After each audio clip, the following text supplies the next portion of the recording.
Welcome, one and all, to the 2019 David F. Peters Lecture. We are very glad that you're here. There's a little something going on TV tonight but you can catch another inning in a little bit. The David F. Peters Lecture Series was established in 2003 by former trustee Jane W. Peters in memory of her late husband, a former trustee of Westminster Canterbury Management Corporation and Foundation Board. David F. Peters was a well-known Richmond attorney and civic leader who died in March of the year 2000. He graduated from Washington and Lee University and Duke University Law School. During his successful career with Hunton and Williams Law Firm, he won their Pro Bono Award in 1999 for his work with the firm's Churchill office. David was serving on the Westminster Canterbury Foundation Board when he passed away. Inspired by her husband's service, Jane later also served on the board and retired as chair after 6 wonderful and productive years. Her gifts to Westminster Canterbury Richmond include the endowment of this lecture series, support of the clinical training for our employees, and support for our fellowship program that provides assistance to seniors in need. Jane is also the recipient of the Letty Pate Whitehead Evans Award, Westminster Canterbury's highest honor for volunteer leadership. When Jane made the gift to endow the lecture series, she had this to say about her husband. Dave was a philosopher at heart and would be pleased to know that his memorial gift was helping to bring special speakers to the Westminster Canterbury family to nurture the spiritual well-being of all. Mrs. Peters is with us this evening, and I would like to ask that you join me in expressing our appreciation to her for her vision, generosity, and wonderful support of Westminster Canterbury.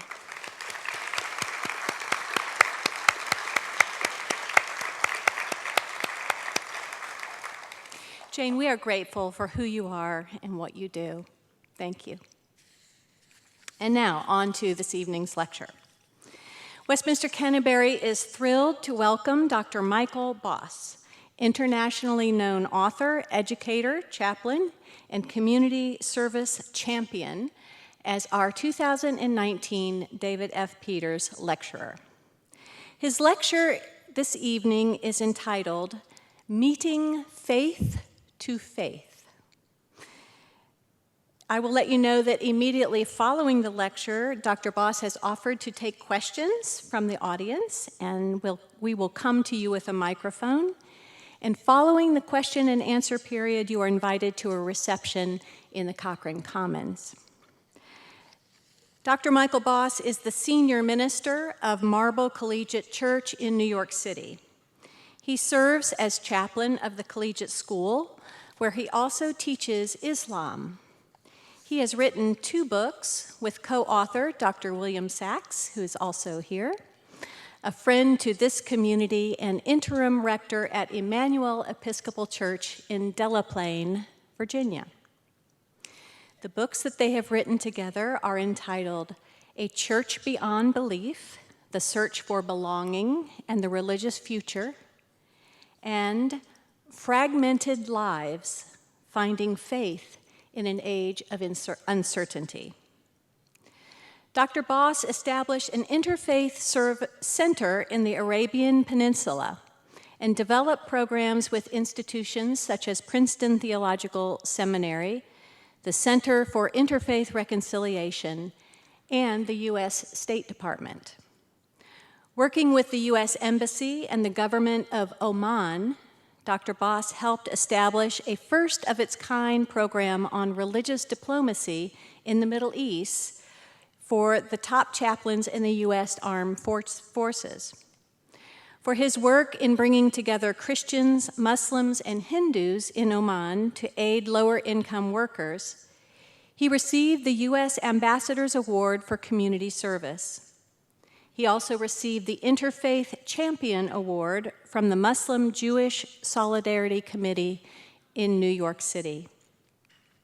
Dr. Boss's field of study and his experience in interfaith relations highlight important conversations in our culture and right here at Westminster Canterbury, as we seek to understand and connect with a variety of religious traditions, including our own.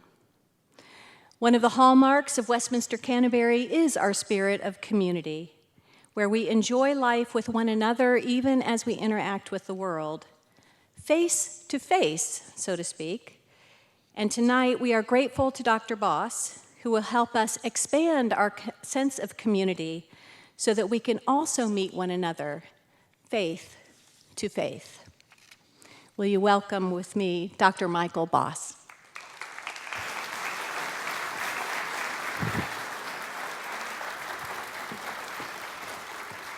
Thank you so much. If you'll excuse me a moment, I'm going to get the game set up here. No, I'm not. Good evening. It's so good to be with you. I really feel privileged and honored. Thank you to Westminster Canterbury, to Lynn, to Mrs. Peters for providing the generous donation to make this possible. I hope I hold the standard that inspired this. I'm here to talk to you about meeting faith to faith. And my background was that I met people face to face. I did a little bit of interfaith work when living in the U.S., but I never really knew how to show up as a person of faith in those kind of engagements. And what changed everything for me was moving to the Sultanate of Oman and living there nearly a decade with my family. For me, that really became the crucible experience through which I learned to show up as a person of faith. So what I'd like to do tonight is use that experience and some of the challenges I faced and some of the lessons I learned to help us all think about how we can show up as a person of faith and meet faith to faith. Now, the question always comes up, how on earth did you end up living in the Sultanate of Oman? And it came about in this way. Our denomination, that is the Reformed Church in America, had been involved in missions there since 1892. They had done medical work, educational work, and many things, but by the 1980s, all those things had ended. All we had left were buildings that we owned, and at that time, we were the only non-Omanis that could own property in the country. So we felt like there was this mandate, these buildings in search of a vocation that needed to do something, and they decided, wouldn't it be great if we could start an interfaith study center?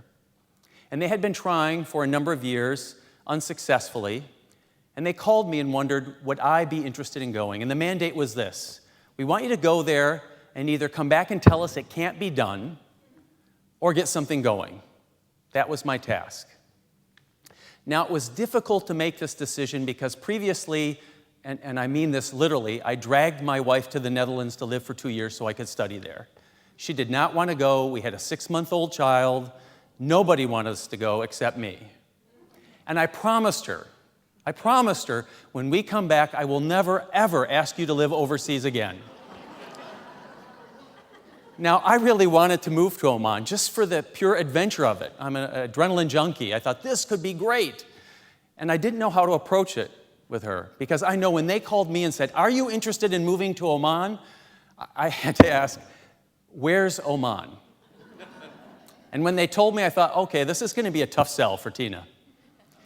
And then I approached her and said, "Tina, I got a call. How do you feel about moving to Oman?" And she said, "Where's that?" And I said, "Well, it's kind of in the east." And she said, "How far in the east?" Well, I said, to be more precise, it's in the Middle East. And it took us about a year to come to the place where we thought we could seriously consider it. We had 2 children, or still have 2 children, and at the time that we approached them, they were 11 and 8. And we wanted to have a conversation because we felt if God was calling us there, God would be calling everybody there. And we had a complication.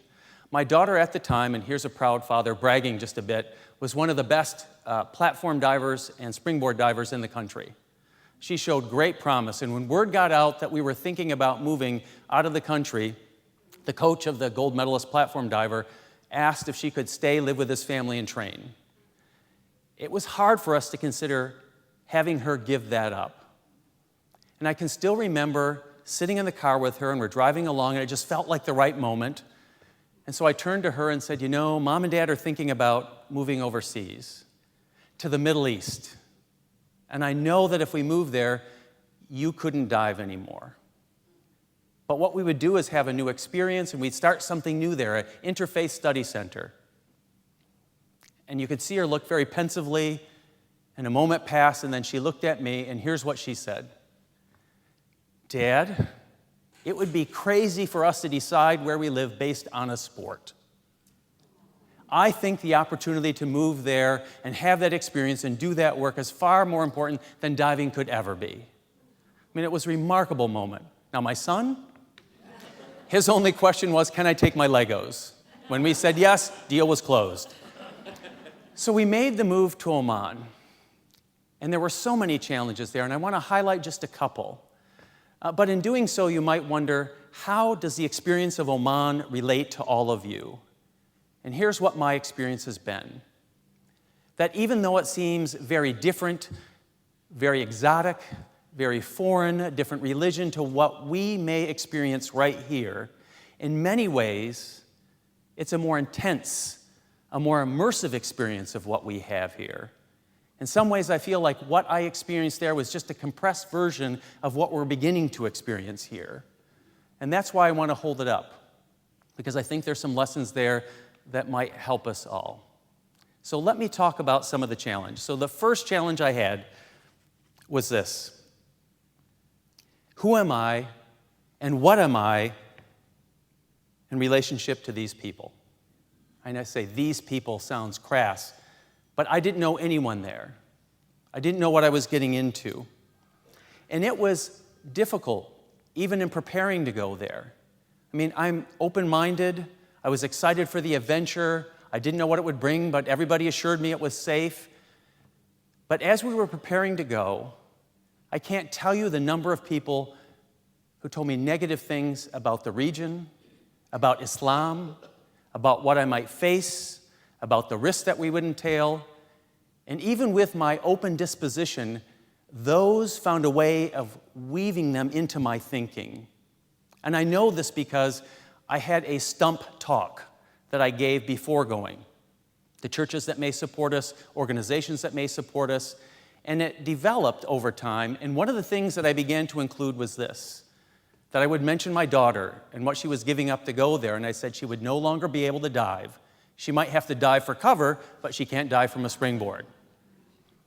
Now, it got laughs, and I used it again and again until one time in presenting it, there was somebody who had actually lived in Oman. And he came up to me afterwards and said, Michael, great line, you got some laughs, but do you think it accurately represents what it's like to live there? Do you think that helps build bridges between people in using that kind of line? That left me reeling and thinking.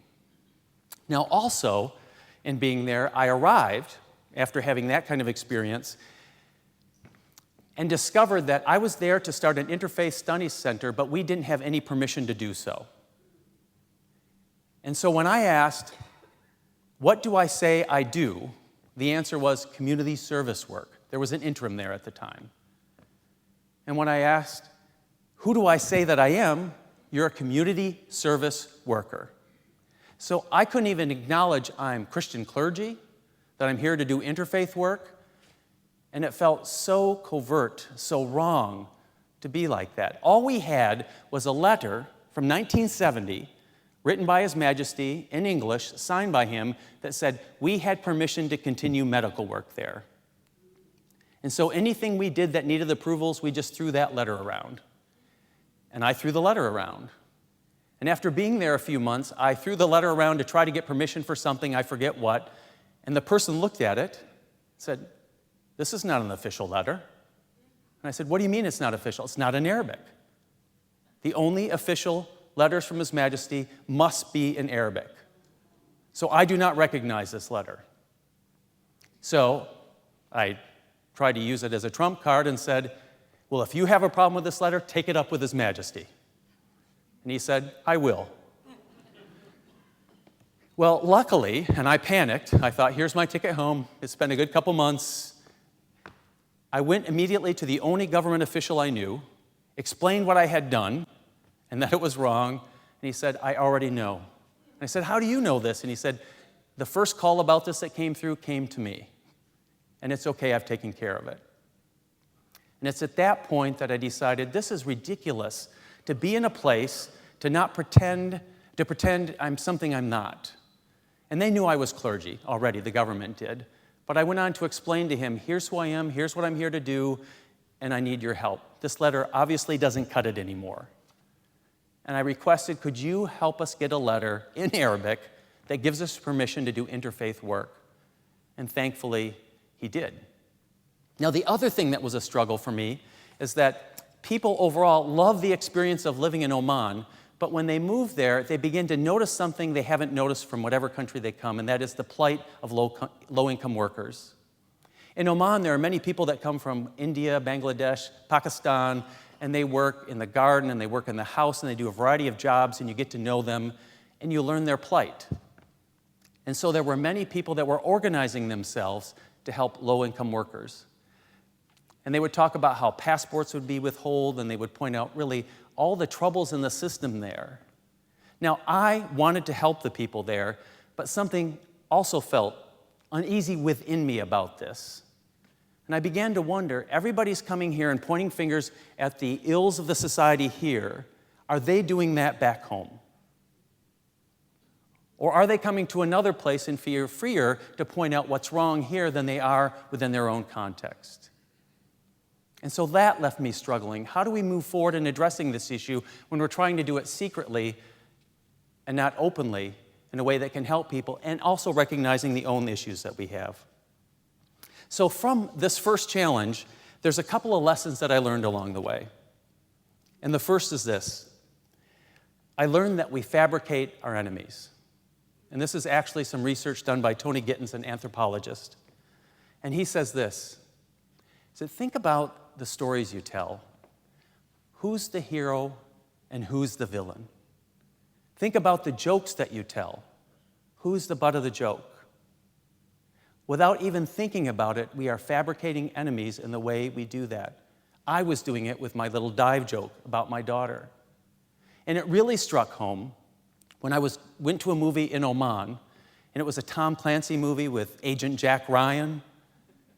And the opening scene of this movie was in the Middle East, in the desert, and there are Arabs that are uncovering a missing bomb. And as they're uncovering it, they're speaking Arabic to one another with English subtitles. And where this is supposed to be a real serious moment, we're one of the few expats in the theater, all the Arabs are laughing like it's a comedy because it's so over-the-top stereotypical of what Middle Easterners are like. And it reminds me that we have to be careful in how we speak about other people, the jokes we tell, the stories we tell, because we can end up fabricating enemies that do not exist.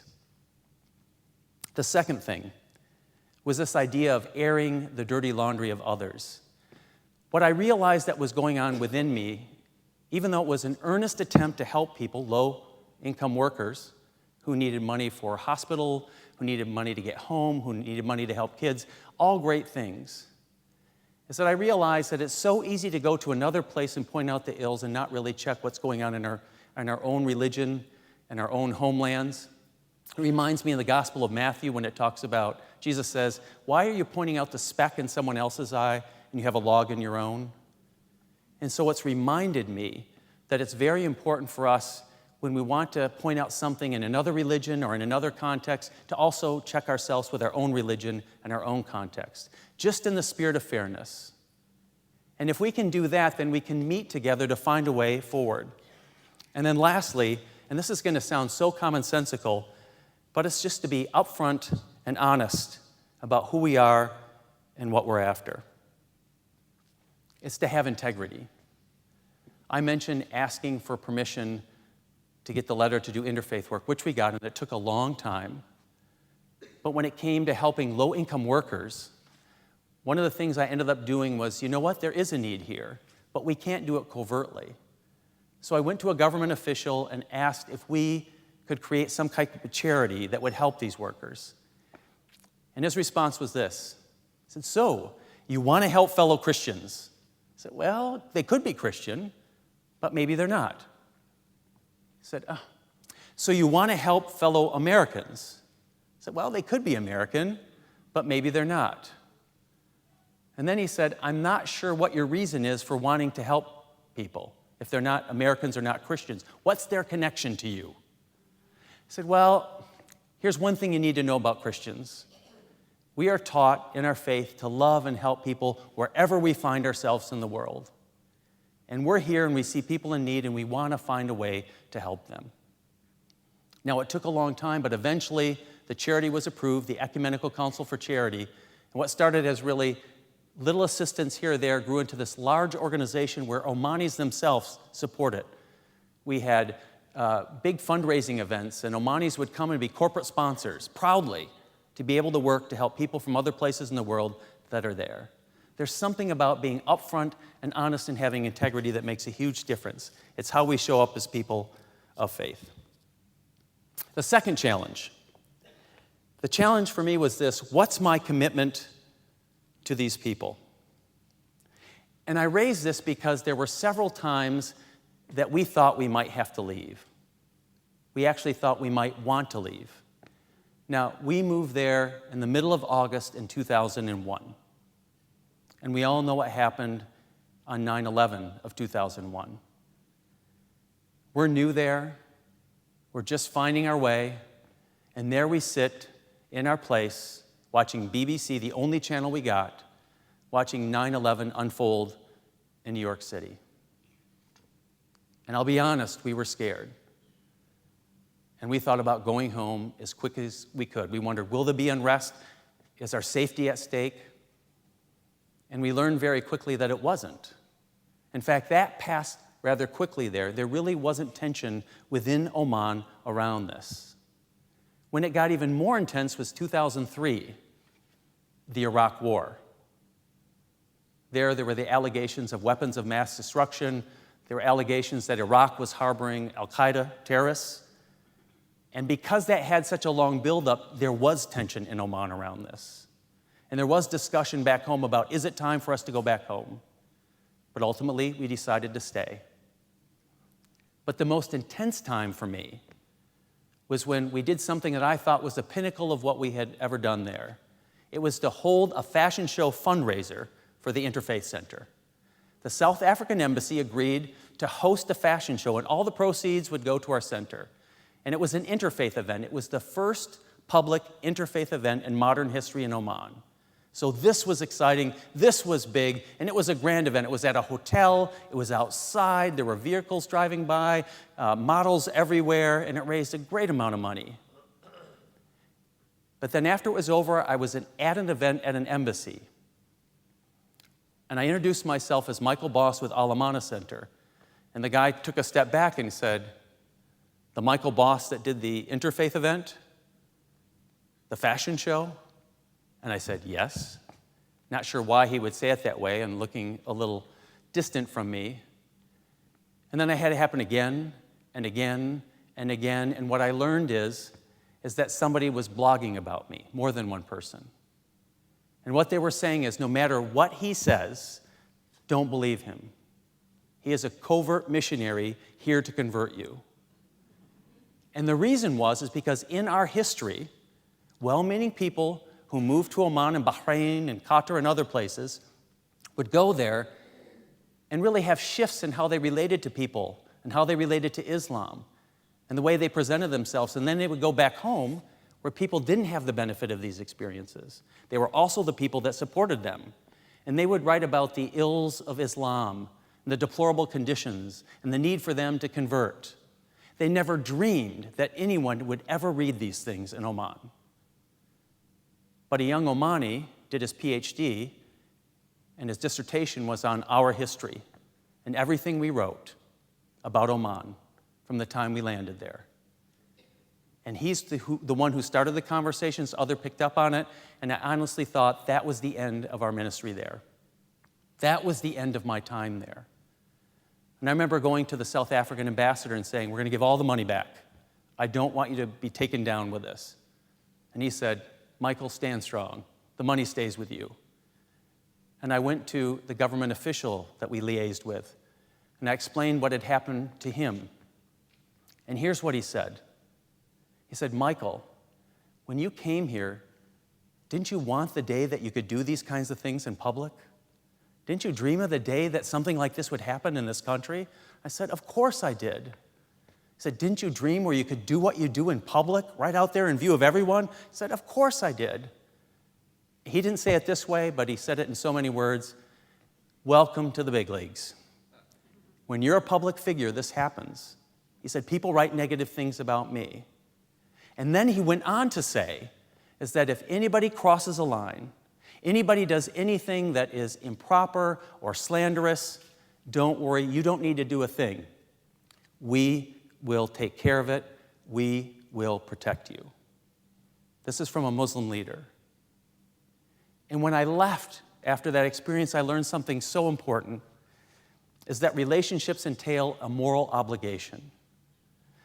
That when we make close relationships, like the ones I made there or the ones we make here with the people from different faith traditions, that there is a moral obligation that comes with that, and they taught me that. They were saying to me, if we have this relationship, this deep relationship, then we will stand up for you. We will become an advocate for you, both when you're present and when you're not present. It's a form of internal advocacy. And I think that's one of the most important lessons, is that when we get a chance to meet people from other faith traditions and we become friends, our role then, our moral obligation within our own faith communities is to be an advocate for them, not to promote the other religion per se, just to make sure that whatever is said is fair. Just fair. And so often we don't do that. We allow people to say things and do things and we never say a word. And there is a need for internal advocates within our own faith committees because of the relationships we have with those outside of it. And the second thing that happened for me is it drove my interest to learn about another faith tradition. One of the great blessings in my life has been to learn about Islam. It's changed everything for me because I appreciate my own faith so much more. It drove me deeper into my own faith tradition as a Christian. People often ask me when I came back, is your faith, are you kind of like half Christian, half Muslim, or do you draw upon the Islamic tradition because you studied it? And I said, no, I mean, I've learned some things, but what it did is it helped me learn more about my own faith tradition. Think about it this way. Depth perception depends upon 2 points of view. You need 2 eyes to gauge depth, one close, one far away, and then you can have depth perception. And if you only know one religion, often we lack that depth. And to learn about another faith tradition helps give depth to our own tradition. And so I really encourage people to learn about another faith tradition. You'll be amazed at what it does for your own understanding of your faith. The third challenge, and this is the last one. I really wondered, what's my purpose in all of this? I'm going to this place, I'm there to do interfaith work, but really, in the end, what am I really after? I never really named it when I arrived. I never really said it out loud, even though I've said all the other things I've done and some of the good things we did, but in the early days, I really wondered, what am I here for? And that changed through a conversation with the highest-ranking religious leader, Muslim, in the country. After I developed a relationship with him, I can still remember this conversation so vividly. Out of the blue, he asked me, he said, Michael, let's talk. He said, now you're here as a Christian and you want people to think favorably of your faith, right? I said, well, yeah, that would really be great. And then he said, and you want to do something that makes a difference here in the country, don't you? Because of your faith. I said, yeah, that would really be great. He said, can I give you some advice? I said, I would welcome your advice. And here's what he said. He said, I've seen people come and go. That means people who worked with the missions over the last decades. And they come and they go, and what happens is they come wanting to make a difference because of their faith in this country. And what happens to them? They get sucked into the life of the church. And they go and they teach and they help people and they preach and they spend 25 years here. And you know what happens when they leave? Nothing, because no one ever knew them. If you want my advice, don't get too involved in the church. Spend your time with Omanis. Only then will you know what you can do because of your faith to make a difference here. That came from a Muslim leader. What I learned from that experience is that we really need each other. I needed them, and they needed me. What I realized, and here are some of the things I identified as I started to immerse myself in the life of Omanis, is that they were really trying to figure out, what does religious pluralism look like?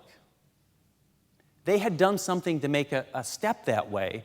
They had a Ministry of Islamic Affairs, and if you were Christian or Hindu, it didn't matter. You had to go through the Ministry of Islamic Affairs.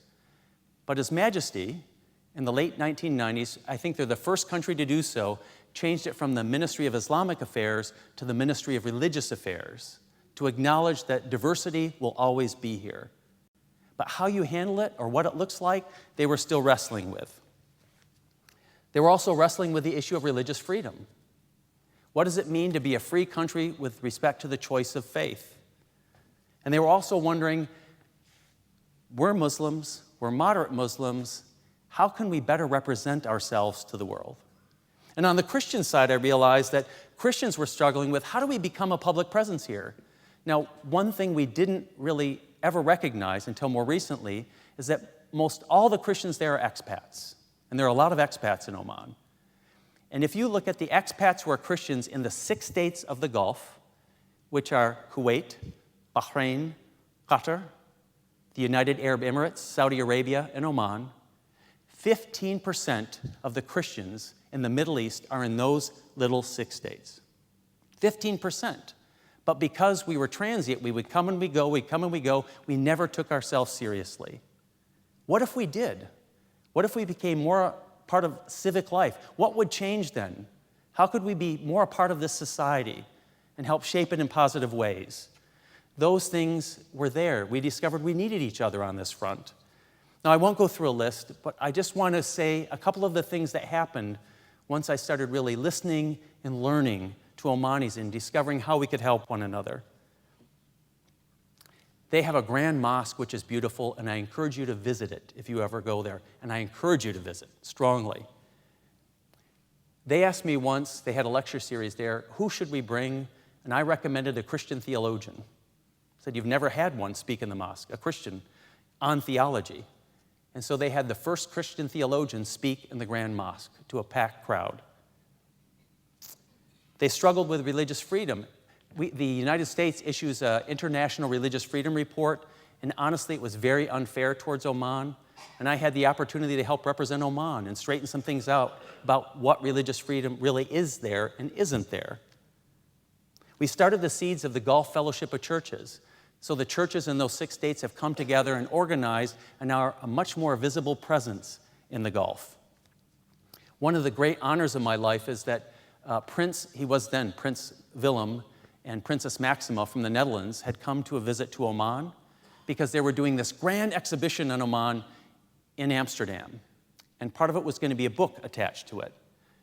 And they asked if I would meet with the delegation. I said, sure, I'll meet with the delegation, so I did. And here was their question. We're doing an exhibit on Oman, a Muslim-majority country. Should we include anything about Islam? That's the craziest question. Of course you should. And so they included it, and they included the chapter in the book associated with it on it. But here's what absolutely surprised me. The government came back to me and said, Michael, will you write that chapter about Islam in Oman? And I did. A very honest chapter.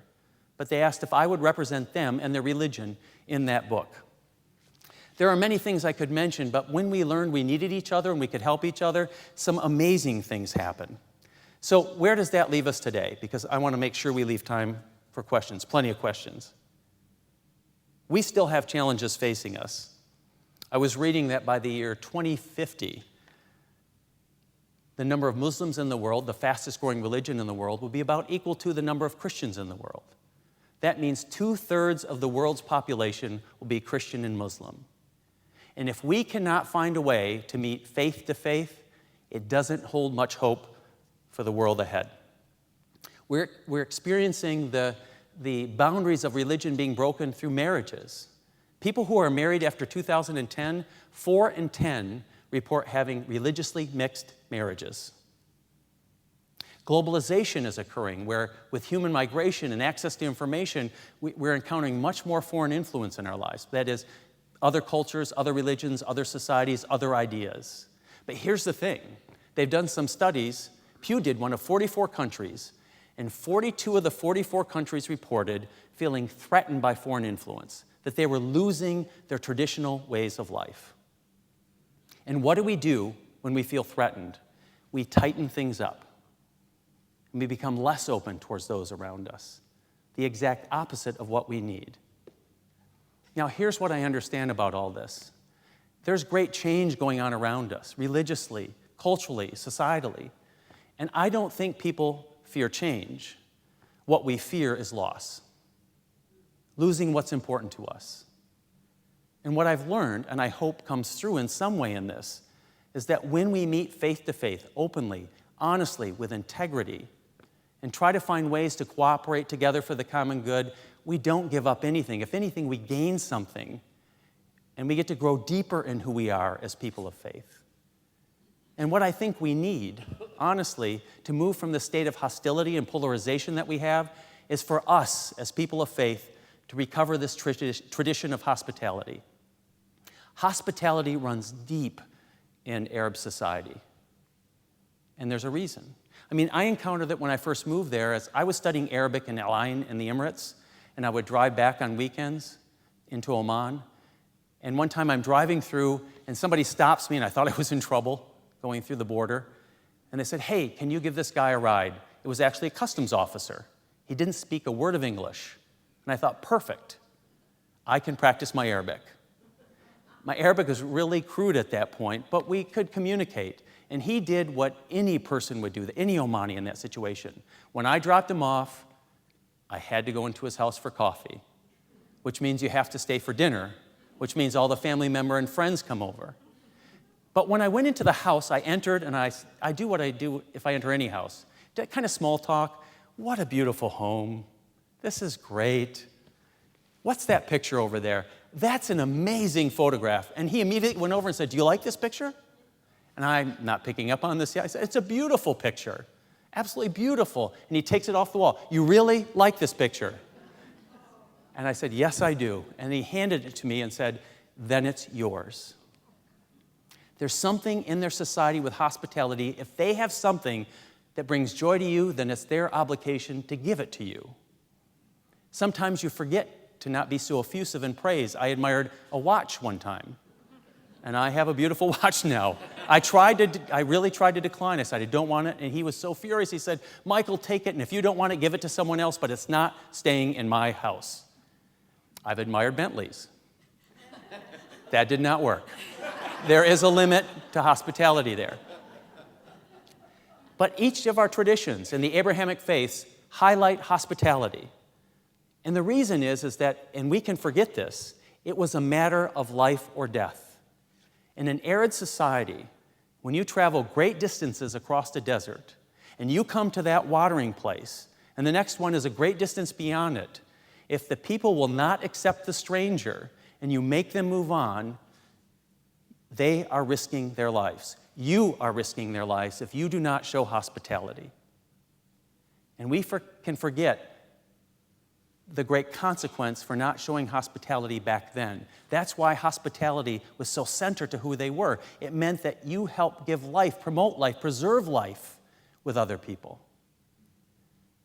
Now, we don't live in an arid climate. We can get water easily and food. But I still believe hospitality is a matter of life and death. That if we cannot find a way to welcome the stranger, to welcome people from other faiths, our future does not look bright. And there is the risk that people will lose lives. There is the risk of conflict. There is the risk of polarization. And I believe the solution for us as people of faith, to show up as people of faith, is to move from hostility to hospitality so that all may live and flourish. Thank you.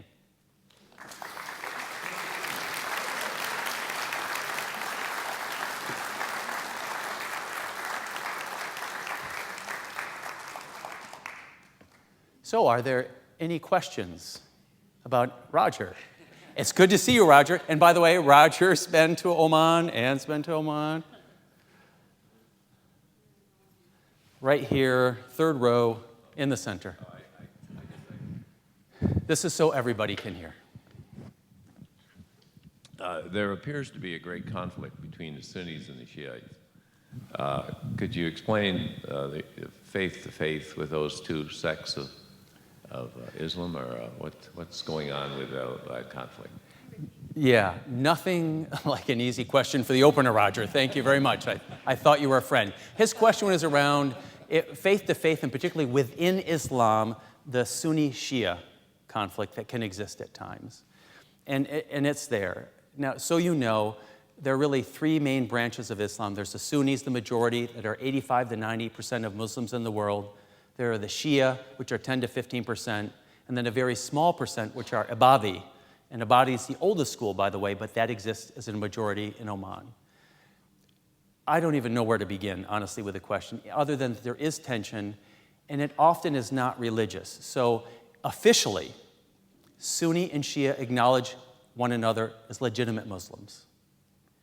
So there's not a conflict there, or should be. There can be. But where the conflict comes is when you have politics involved. And so you have places where there are Shia majority ruled by Sunni minority. And there can be inequity in standards of living. So often, though it's labeled religious, it is often fueled politically. And so I think those are probably more the tension points than actual conflict between the beliefs they have themselves, if that makes sense. Others?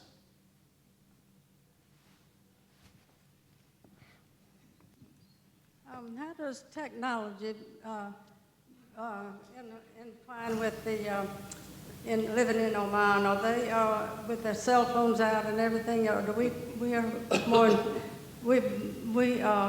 more inclined to keep up with everything in technology now? But how do the Omanians, is that what you should say? How do they interpret the technology in the way it affects our life, modern life? Yeah, great question. Her question was about Omanis, modern life, technology, cell phone use, very much like us. And in some ways ahead of us. We have a dated infrastructure. They have GSM, which makes it so easier to get a signal anywhere, which we miss, frankly, being back in the US. And so, yeah, very big on technology, absolutely. So modernization is absolutely key for them, just as much as it is for us, to keep pace with technology.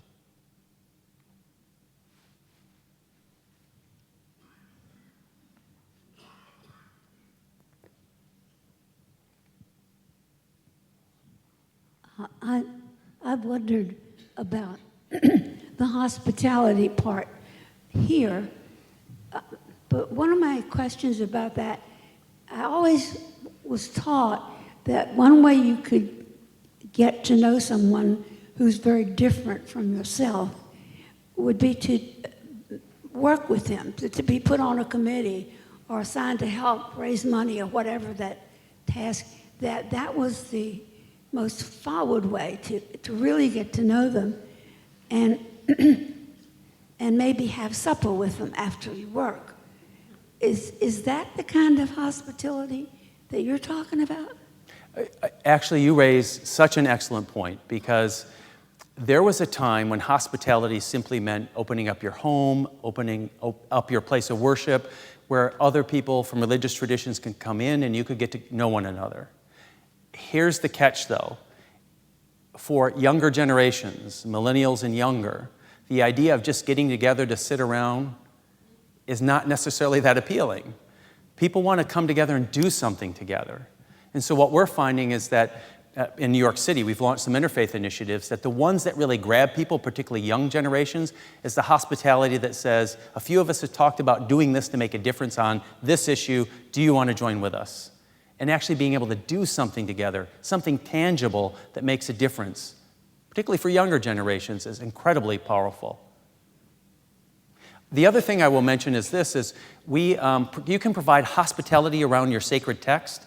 We have just launched scriptural reasoning groups. I know scriptural reasoning sounds very academic, and it started that way.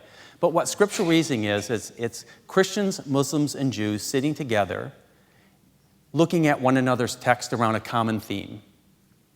And so it might be on hospitality, it might be on immigration, it might be on any race. And you pick texts that are related, and then you go around and you read them, and the representatives of faith talk about them, and you get an insight into the heartbeat of another tradition. So rather than interfaith dialogue that's watered down, you get to speak through the heart of your tradition, through your sacred text, through the things you hold dear. And we wondered how it would go, and we've tried to make it so it's really accessible for people. We just launched it about 6 months ago. We've already trained 15 facilitators, and we cannot keep up with the demand. And what's interesting is younger generation as well as older, both are interested in. Because you get to talk about something specific. You get to learn about your tradition. You get to learn about other traditions. It's not lowest common denominator conversation. It's about the real substance of our faith.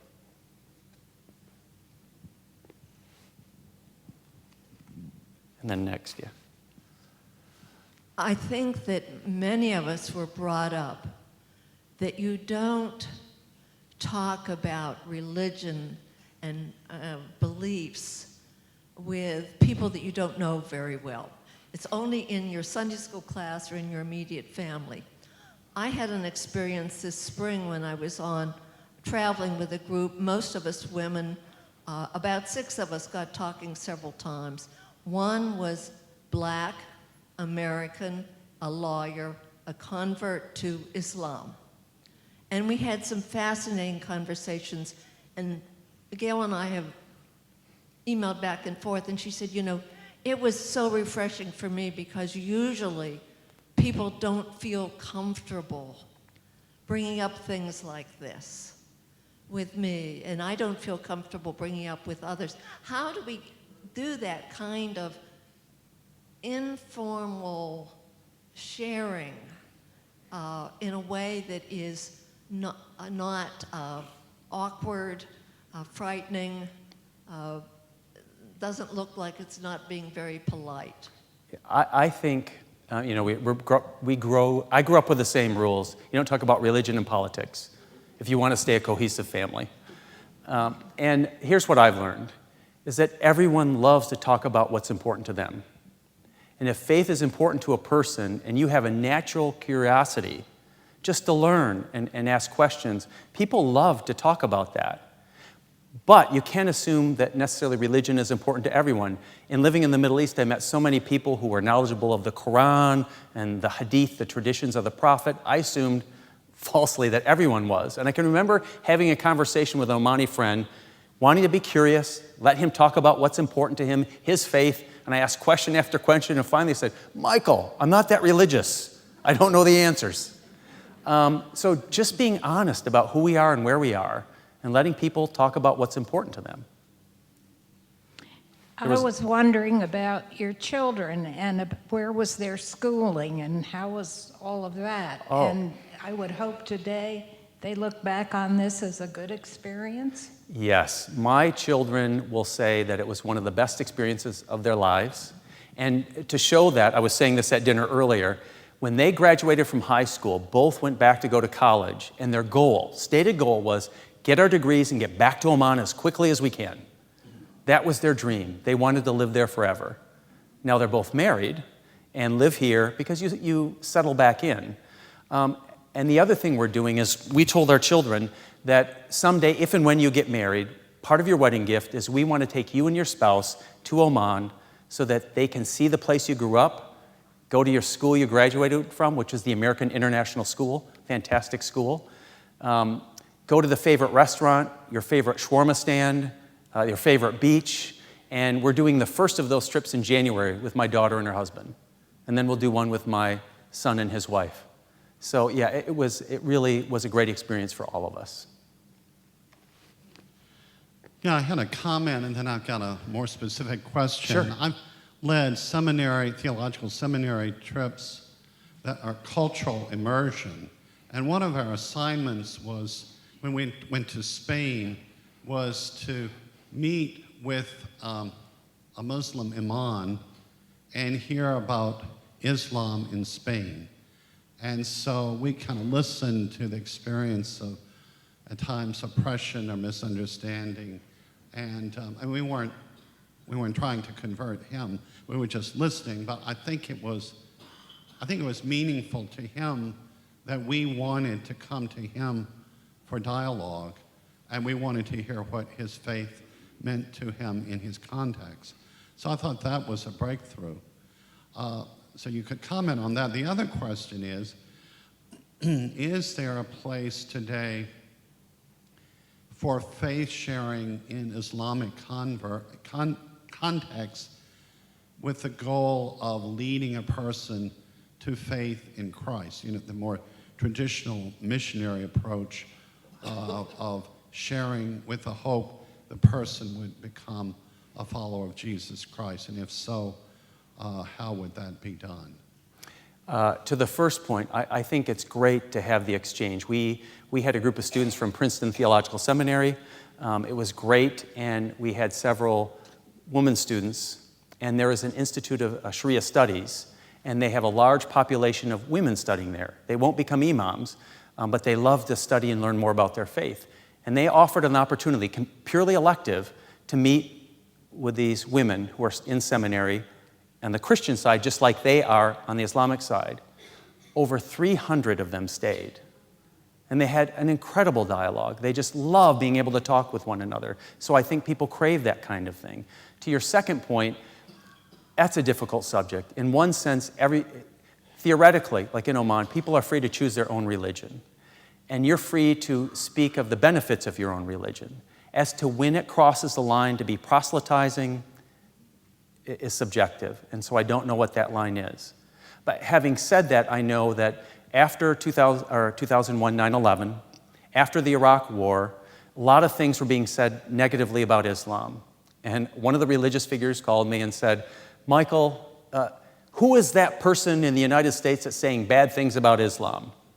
And I said, "Your Excellency, you're going to have to be a little more specific."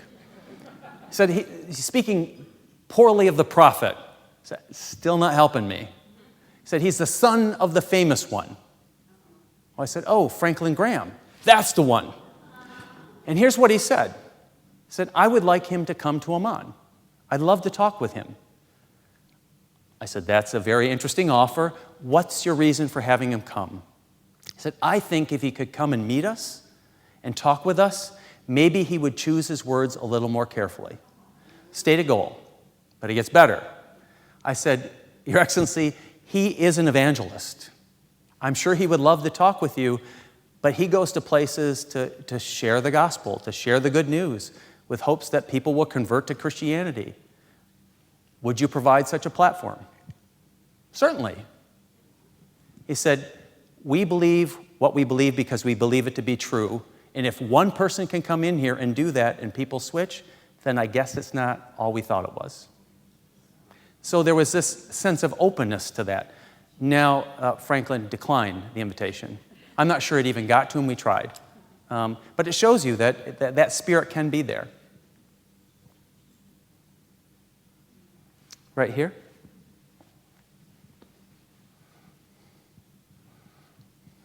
Did the fact that Christians, Jews, and Muslims were all people of the book have any effect on your relationship with the Muslims there?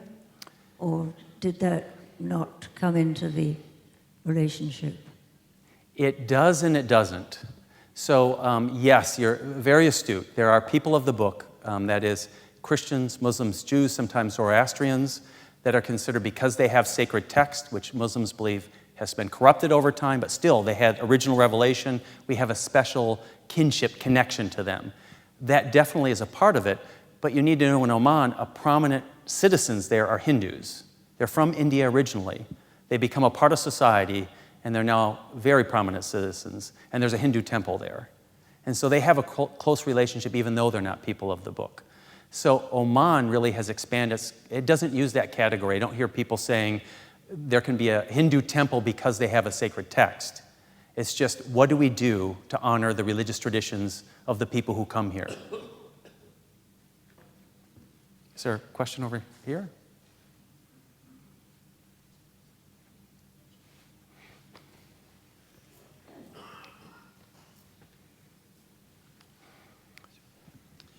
You mentioned that your encounter with Muslims helped deepen your own faith. Could you give an example of something in your own faith that was deepened, maybe clarified for you as a Christian? I appreciate that question. For me, it was prayer. You know, it was easy for me, and like, I'm paid to be a Christian as a clergy person, and I don't mean that literally. But my life is all wrapped up in being a Christian, and you would think spiritual disciplines, Christian practices would be very easy. And just like everyone else, it's easy to compartmentalize. Kind of have your worship, and you go off and you do the rest of your life. And here I am in the midst of Muslims who pray 5 times a day. And not only that, but it's not strict. Saudi's strict, like when the call to prayer goes off, you pray, like wherever you are. That's not the Islamic tradition in the rest of the world.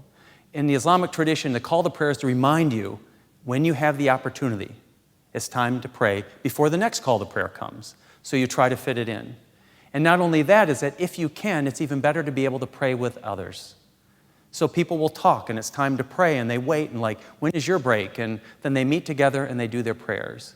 And that sense of commitment to pray that kind of disrupts their daily life to remind them of their faith, and that way they do it and reach out to others so they can share in that moment, that really inspired me about my own prayer life, and how can I weave it into my day, and how can I weave it into my relationship with others. So that's just one example that had a profound impact on me.